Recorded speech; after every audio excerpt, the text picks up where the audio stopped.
Hello, everybody. I'm David here. Welcome to the next episode of 2000 Hangouts here for tonight, episode 114 here on the 22nd of September 2023.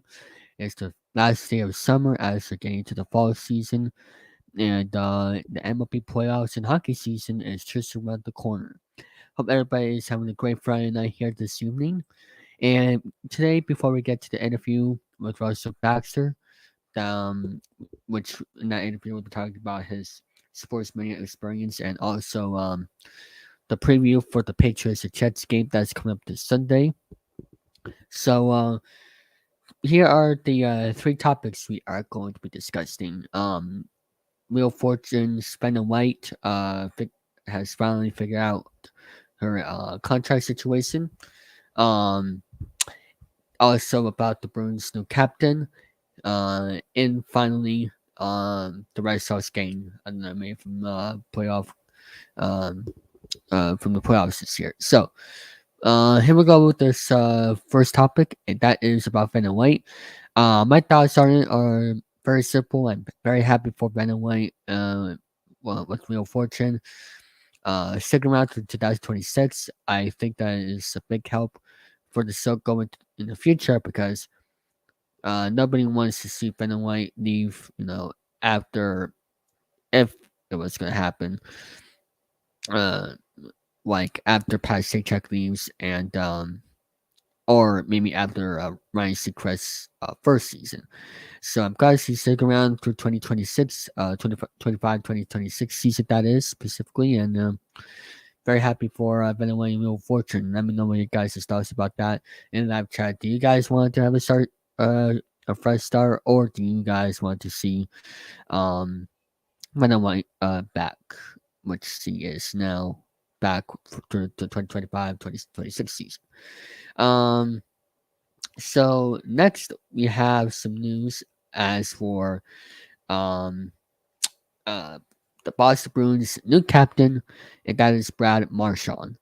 Um, what I have to say about this, I think that is a great idea for him to be the new captain, who has have a lot of experience in the Boston Bruins organization, a great player for the Boston Bruins, and he is a familiar name in the organization that people can rely, and also the players can ask for any advice for on that one.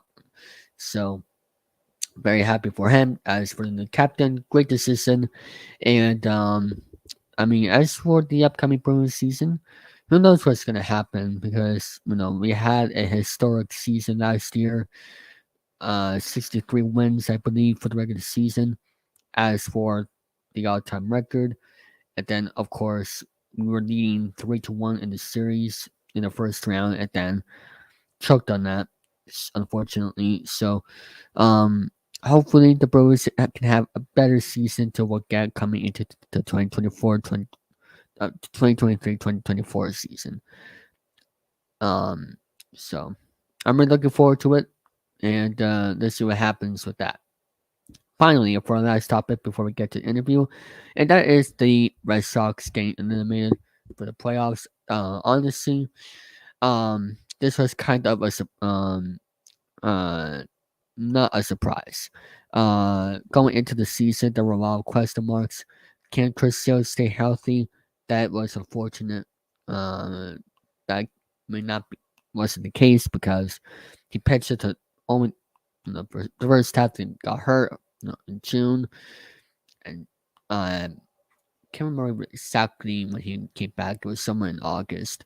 Um, when he came back, or somewhere around there. And of course, 100 errors this season for the Red Sox. Uh, People are blame most of on Kike Hernandez, but other players had their parts of errors as well. Not just Kike, who went back to the Dodgers after the All Star break. Our pitching needs to get fixed this upcoming offseason because Ty Bloom uh, was supposed to sell at the trade deadline. And guess what happened? He didn't do anything except Luis Arias from the from the Milwaukee Brewers. That was the only thing he did. He didn't get any pitching help. Yes, he made some trades, for KK from the Dodgers, but we need some starting pitching, and we didn't get a thing, and we did we didn't help the lineup as well. It was just a not good trade deadline.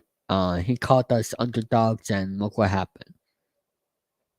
And now he got fired this past week, and the question is, what are the Red Sox going to do next season? Are they going to bounce back come back into the playoffs?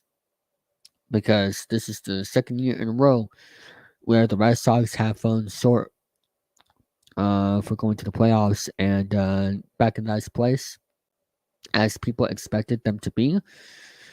And I was honestly shocked that they were able to be in fourth place in about a month for about a month or so. I can't remember how many days they were in fourth place for this season, but I was shocked they were able to be in that position.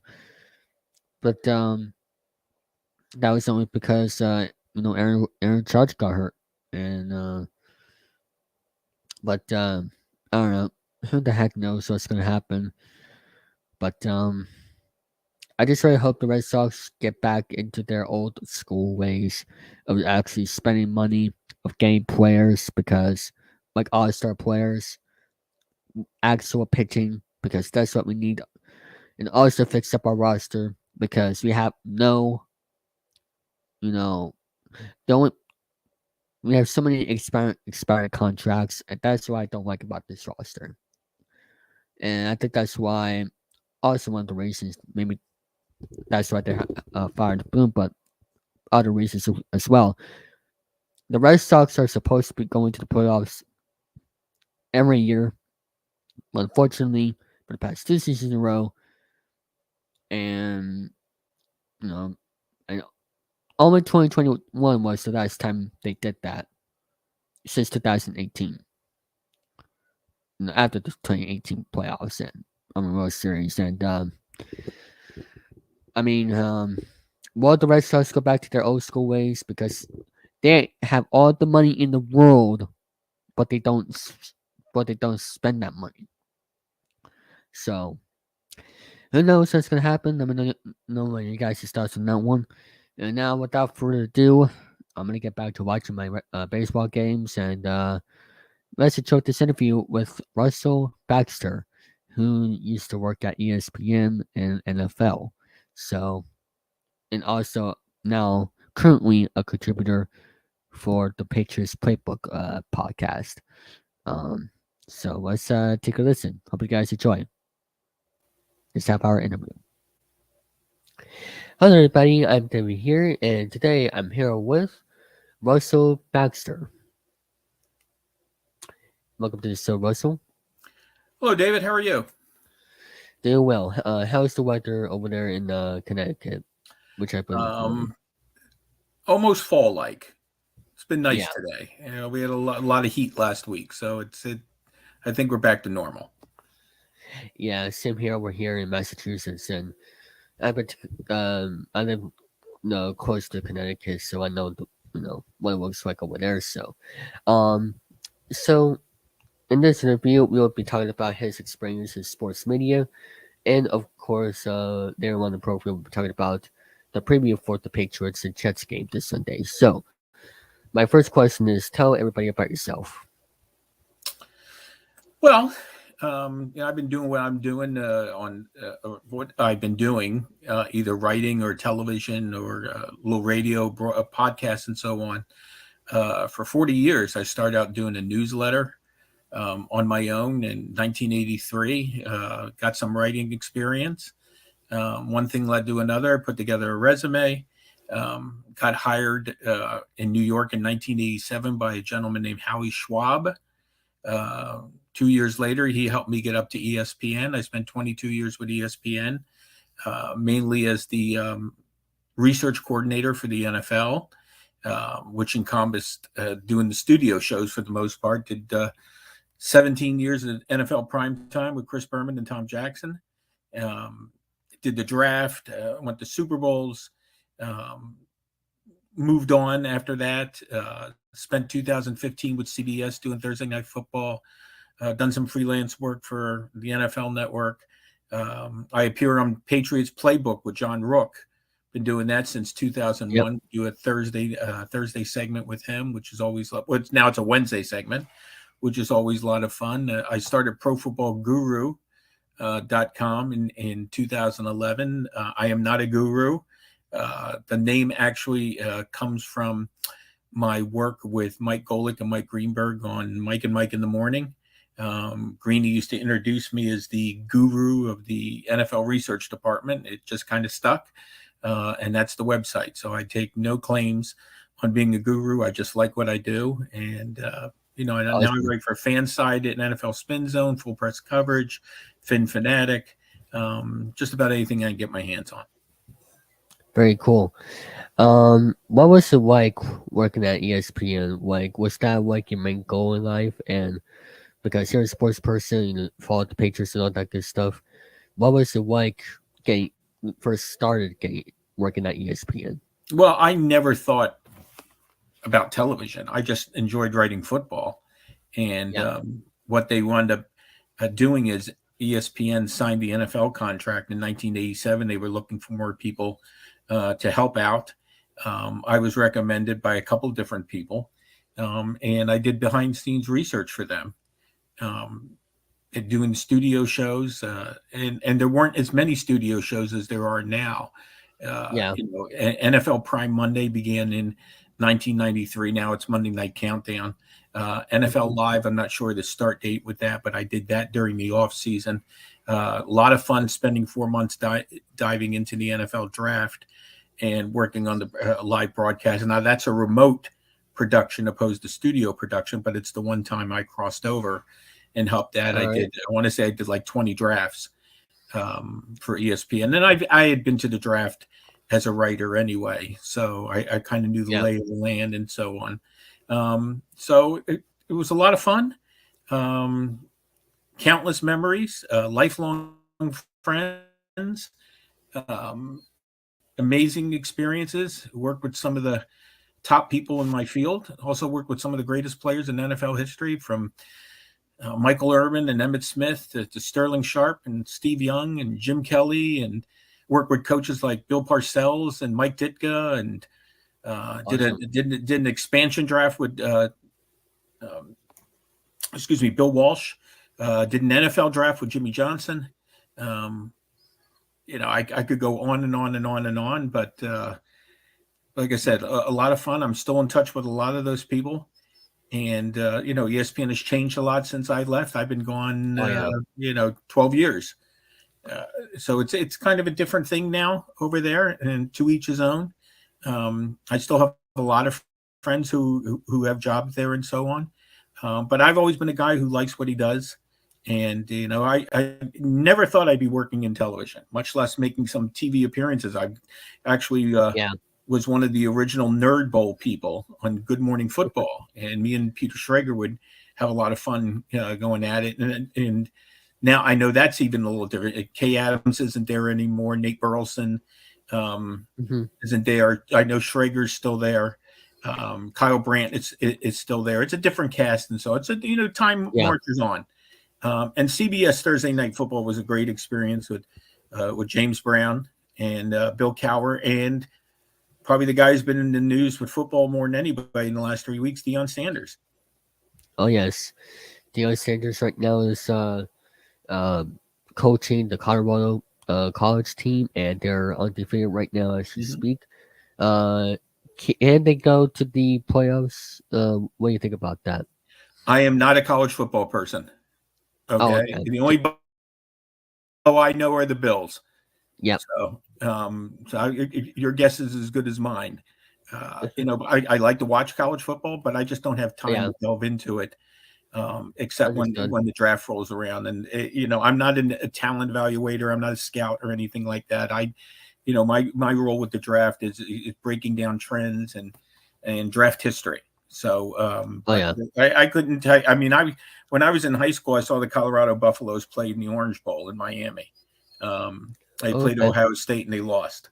But about roughly 30 years ago, the Buffalo, Colorado had a very, very talented couple of years. Guys with like Cordell Stewart and Michael Westbrook and Chad Brown and um, you know Hmm. Eric Bieniemy, I believe, was there at that time as well. So I mean, that was a high-powered offense with a lot of talent that put a lot of players in the pros. The Steelers, as a matter of fact, seem to have a thing about drafting Colorado Buffaloes. They seem, and they had a lot of success with that school. All right. Um. Now, what sources did you use to get started writing for football back then? Well, just what sources? Okay, well, there was no internet. Yeah. Um, those sources are the same sources I use now. My memory and Okay. um, and watching football. And in fact, as we're doing this interview, I'm doing my best not to watch the Giants and the 49ers, but good luck trying to stop me. By the way, it's Oh 3-3. yeah. So, Okay. but Yeah. no, it's funny. I watched a lot of football. I did not go to college. I had some Oh natural wow. writing skills. My mother pushed me to be a writer because she wanted me to do something I would enjoy. Uh, I have no idea how I retained all this information. Um, and like I said, it's a lot of fun. And Oh yeah. that's why I like writing about history and now guys who I watched play football. I've worked with them and I've watched them go into the Pro Football Hall of Fame. So it's like I said, it's been a grand experience doing what I'm doing and so on. And I'm going to continue doing what I'm doing and Very hopefully cool. bigger and better things in terms of career wise and so on. But I really enjoy writing. I always have. It's funny when I was at ESPN, David, I wasn't a writer. I was a researcher, and that's two totally different things. Every Oh once in yeah. a while, me and a colleague would do a piece for ESPN.com. Um, when I first got to ESPN and was working for them, there was no ESPN.com. There was, I think, Nope. it was ESPN on Prodigy, if I remember right. And so, I mean, like I think there was no internet per se that we used. There was All old no school. email. There was no email. You know, so I Yeah. used to make packets of notes for the production's assistants to do the primetime games, and spent about 2 or 3 hours at the Xerox machine instead of just being able to email packages them and so on. So like I said, it's much different. Don't get me wrong. I use the internet. I use the internet for support and so on because Yeah. everything I do is double checked. There is Oh yeah. I have a very simple credo. Everyone is right. Not everyone is accurate. I'm more interested in being Absolutely. accurate than right. Yeah. Nobody's perfect, you know. Nope. Well, my mom was, but that's a whole different story. Yeah. Um. Tell us the schedule. Now you're still working with NFL Network, I believe. No, Um. no, no, no. Oh no, No. I'm, not I'm anymore. not free right now. I'm not freelancing for anybody except Fansided, NFL Spin Zone, Full Press Coverage, Fin Fanatic, Oh, okay. occasionally Jets X Factor, but I haven't really done anything with them in a while. But no, I'm not doing anything television wise right now. Okay. All right. Now as for the shows, you're currently part of now, not television, but like radio and all this stuff. As for the shows you mentioned, what is the schedule for those who want to check you out? Well, the best thing to find me is just follow me on Twitter at Backs Okay. Football Guru because anything I write or anytime I'm going to be on the air, that's where I go. I mean, I use Yeah. Facebook and I use Instagram and some of the other things, but Twitter is like a ticker tape and it's immediate. And I have a pretty healthy following on Twitter. So, All a right. lot, and I put all my stuff on different Pro Football Guru page on Instagram and Facebook, um, and also have a personal page as well. So, All right. but Twitter is the place for me in terms of following what I do, how much I write, where I'm writing. Like we mentioned, I do Patriots Playbook with John Rook. Been doing that since 2001, which ironically Yep. is the last time the Patriots were 0-2. They are right now. So, Yep.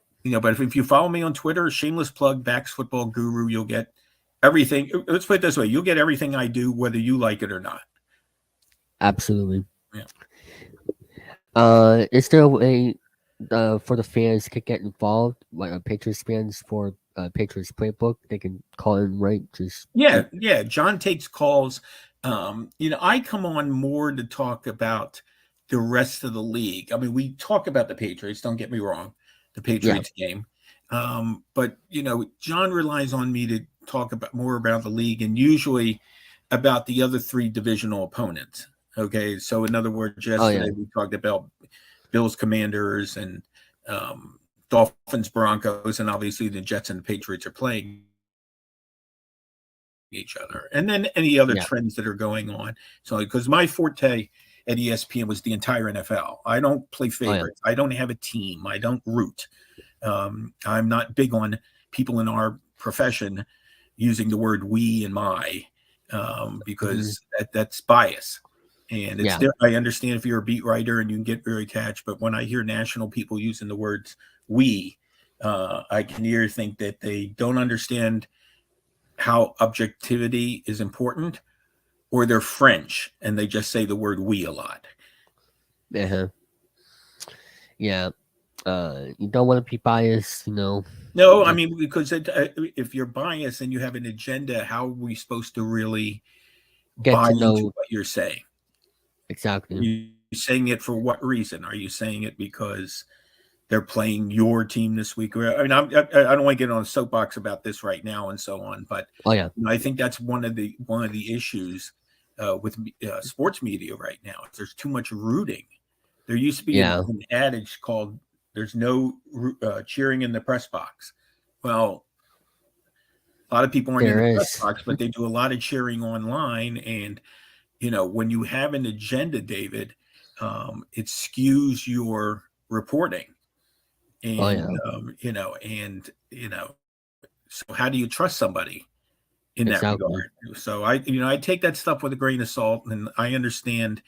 Again, when I hear a national name use the word we. When did you play? Who's we? Yeah, who's we? When did you play? When did you coach? Did you buy Yeah. the team, et cetera, et cetera? So, Yeah. I might sound old school. That's okay. I'll stay old Oh school. yeah. Old school is the way to go from time to time. Um, how did you get into watching football or just any sports in general? Oh, that's a good question. I remember. I used to remember coming home from school when I lived in Florida, and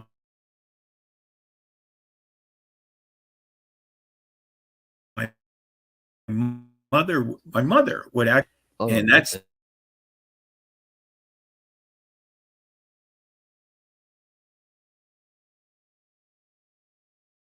games in the World Series and Lakers played. So I'd be coming home from school and she's watching. Let's see, and the Tigers. 69, of course, was the Miracle Mets. Yep. 70 was Baltimore and Cincinnati. You see, I still remember this stuff. I probably remember the Yeah. older stuff. And baseball is not even my forte. So That's me, but that switched over to football. I liked the Pittsburgh Pirates growing up. I grew up in Pennsylvania, but all right. I really liked a player named Roberto Clemente, Oh and yeah. he was magnificent, as we found out, as a player and as a human being, and unfortunately, tragically died trying to help Yeah. earthquake victims and so on. So, Yeah. but when I lived in Pennsylvania, first off, the Eagles weren't very good, and they got blacked out on TV a lot. Okay. Oof. So the team Yeah. in that area, and even though they were, a couple hundred miles away, were the Steelers. And they were on the NBC used to have the AFC games, CBS used to have the NFC games. So because Pittsburgh had gotten good, the NBC affiliate in an area called Scranton Wilkes-Barre. Yes, Scranton, as in The Office and the TV series and so on, which always show the Steelers games. Yeah. And we were in an area, which also funny, David, is I lived in an area in the Poconos where you had to have cable to get television. Okay. And the Wow. antenna where I lived in the Delaware Water Gap, if you didn't have cable, you were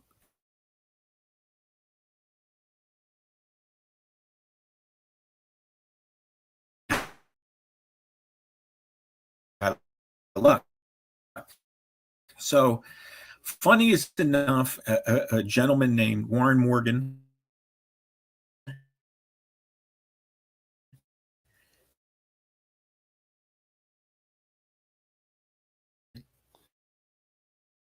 hook up televisions, and his Lions had gotten games on Sunday in their Wow. entirety, okay, without having to flip around. There was And no red zone back then. no. And we did a lot of that for years. Me and Warren watched TV, football and TV like that for 6 or 7 years before I moved to New York. So it was so ironic that when I wound up at ESPN, the first year I worked at ESPN, which was 1989, which was as a freelancer, and I never went to Bristol. Okay, it was a matter of me just faxing notes. Okay. But then starting in 1990, I would work at college and pro and on Sundays. And you know what I did on Sundays? I sat in a room with a bunch of TVs and watched all the games. Yep. And someone asked me once, how can you concentrate in all these games? I said, I've been doing this, already for 10 or 11 years, even before I got here. So somehow I was magically trained to do that. And we would sit in the room and we'd only have the audio up on one game. We didn't try to listen to 7 games at the same time. So the big game would, the best game of the day would be on the big screen, and everybody's watching. And meanwhile, when you're doing prime time, you're going to have production assistants come up with their highlight packages, and it's a live TV show, and it was a great experience. Now, I also did the pregame show when I was there as well, but prime time was just a different beast because it was, Countdown was live, but prime time, because you were reacting, especially the late games, David, the 4:25 Eastern games, whereas Chris and Tommy were literally getting, here's the shot sheet, describing what's on the field, do your thing. And they had such great chemistry together. And, I sat in the studio supporting them for 17 years, and it was an unbelievable experience. Awesome. What do you think about the NFL today? Is there any improvement that you think it needs to be changed? Well, it's different. It is, the players are faster, bigger. There's more emphasis on safety, which I totally agree with. I've been around enough older players to know the wear and tear that football took on them if they played in the 60s or 70s or 80s, or even to a degree the 90s. So it's a little bit of a different game. Some purists would say the game's not better. Free agency has definitely changed things. We've had free agency now for about 30 years.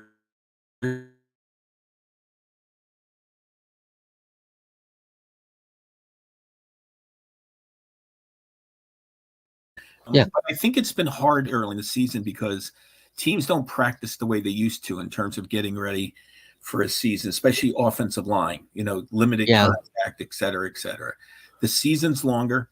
I'm one of those people, and I know I'm kind of in the minority on this, but I would like to see the league go to 18 regular season games and then 2 preseason games. And the reason I say that is I think if you go and play 2 preseason games and lead into 18, you can play those preseason games a little more, I don't want to say like a regular season game, but you can maybe build a little momentum going into the regular season. For a lot of years, the preseason to me was broken.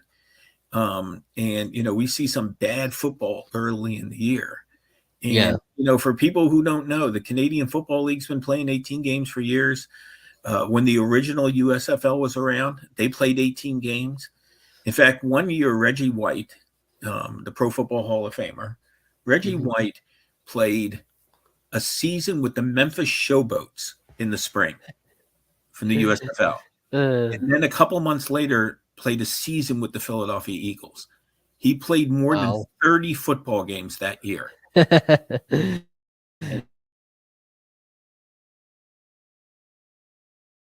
Yeah. Richie, not my vote. I'm just saying he's certainly in Yeah. the conversation, but it's been proven that it can happen. And Yeah. it's a matter of, you know, making those preseason games more important emphasis wise, Yeah. and make it using them as a warm up instead of, and listen, the preseason the last couple of years, we've seen teams not play their starters at all. This year was a little different. You did see teams play their starters. I think in some ways, David, the league is, there are teams still trying to figure out what to do with the preseason, but they do get Yeah. so much work done in the mini camps and the OTAs and rookie camps and so on, which it didn't necessarily exist years and years ago. Okay. Um, did you play any sports growing up before this Bowling. period? Ah, How's that? that's a Bowl. good answer. I bowled. I was pretty good. I had like a 180 average. I was pretty good. So I went from bowling to Super Bowls. How's that? Clever.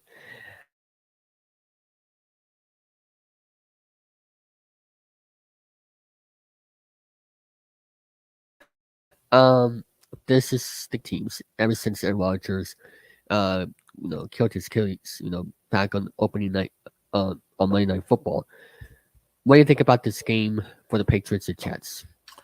Well, the Jets have to learn to beat the Patriots. That's the more Yeah, important 14 than straight anything. losses. 14 straight losses, and I did some numbers.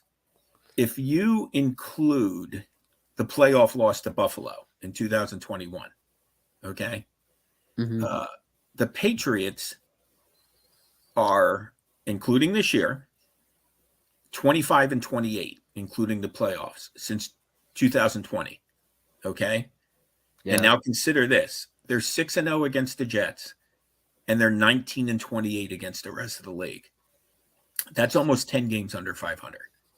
So yeah, the key to this series in the last couple, and listen, last year, uh, the Jets lost a couple of nail biters, including that game in Foxborough where they gave up the punt return in the mm-hmm. last couple of minutes and lost 10-3. So Yeah, unfortunately, here was something else I thought was fascinating. Last year, David, um, the Jets sacked Mac Jones 6 times when they met the first time, and they yeah, sacked Mac Jones 6 times when they met the second time.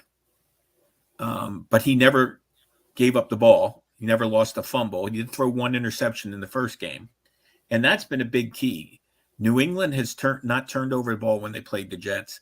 I believe the Jets in the 14 games have 33 turnovers. mm, So you got to hang on. I mean, this is an opportunity for the Jets because they're playing at home. We think their defense is pretty good. New England yeah, didn't seem to put 4 quarters together so far. If they go 0-3, that's what Belichick was his first year as the head coach of the Patriots. yeah, So it's a tough call, especially you're trying to figure out how good these teams are. And yeah, Zach Wilson has always had problems, as a mm-hmm. lot of young quarterbacks had, against New England's defense. I think the surprising aspect of the Patriots defense last week was the fact that the Dolphins were able to run the ball on them. Raheem Mostert had well over 100 yards rushing. He had the big touchdown run. So they dug Okay, themselves a big hole against the Eagles, almost pulled it out. Last week, they fell behind again. And that's been a big problem for them early, is falling behind it early in these games. mm-hmm.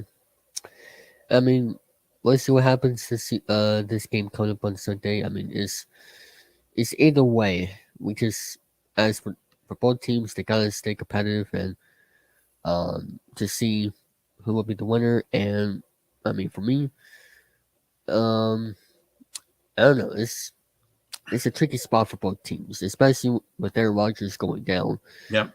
with the Jets. I mean, I can I mean, I was expecting him to get injured sometime this season, but not on opening night. I No, was I mean he's like thinking. 4 or 5 plays into the game. Yeah, It's sad to watch that, and yeah, I it was. understand how people are upset.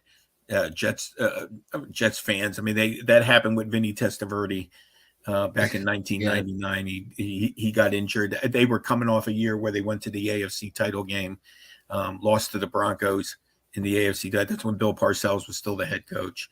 mm, So yeah, very frustrating. Listen, the Jets haven't been in the playoffs since 2010. yeah, It's the longest drought in the league. The Patriots have had losing seasons 2 of the last 3 years. That's obviously not what they're looking for as well. So yeah, it's a divisional game, and it's always important that you, as the home team, win your divisional game. Now, New England's already lost one divisional game and lost it at home. yeah, So, they lost to the Eagles. That's an interconference game. That's a little different, tiebreaker wise, and so on. What I find interesting so far, David, is I heard a lot about, well, the AFC has better teams because they have better quarterbacks. And it's funny, there are 9 2-0 teams and only 2 of them in the AFC. And that's Miami and Baltimore. The other 7 are in the NFC. And for yeah, people who thought the NFC South was awful last year, and by the way, they were right. yeah. Nobody had a winning record. Yep, Atlanta, nobody. Tampa Bay, and New Orleans are all 2-0. So I don't know what that means, but kind of interesting. Yeah, yeah, I agree. And I mean, who knows what's gonna happen You with the don't know. standings this year? I'm watching the game. It's early in the second quarter. It's 3-3. Okay. Yeah, it's a boring game right now as they're still going on. It's a tight game still, but anyway, thank you very much for doing this interview, Russell. I will hopefully join one of your call-ins for the Patriots playbook sometime in the near future. Depend if there are any big changes or whatever, I'll try to have my thoughts in. Who's the host of that show, by the way, for everybody who John forgot? Rook. John Rook, who Okay. is the public address announcer at Gillette Stadium. Oh, okay. John's been with them for a long time. John also does Providence basketball. John and I crossed paths. We were both at ESPN. Neither one of us are there anymore, but that's how we got to know each other. And I have a I'm blast. friends Every with him once in on. a while, I'm able to get up to Foxborough to see a Patriots game. Yeah. And spend some time with John and so on. It's been a couple of years now. Usually, if there's a Thursday night game, it's a good opportunity for me. So Sunday, I'm bunkered in. Better be prepared for the weather. And actually, I am friends with him on Facebook too. So, I mean, pretty cool. And boy, he has done a lot of sports and a lot of things in the sport as well. John's a good human being. Awesome. I will definitely message him at certain point to do an interview like this, hopefully as well, because I would like to talk to him what was like being at the stadium and all of the great things. So thank you for doing this, and we'll end this interview right now. Thank you all for watching. All right. Thank you very much for him doing this interview. And I want to thank all of you for watching this episode of Chilling3000 Heroes. We will see you all next week for episode 115 on what day will it be next week? September 29th. So mark that down. And I want to thank Tyler and John for being here. For those who couldn't, that's okay with me. And not as some people tuning in. I'm fine with that. And once again, I want to thank Russell for doing this interview. Great conversations. And I will see you all next time. Bye bye, everybody. You all take care. Don't forget to subscribe to the David3000 Network for great more content like this one.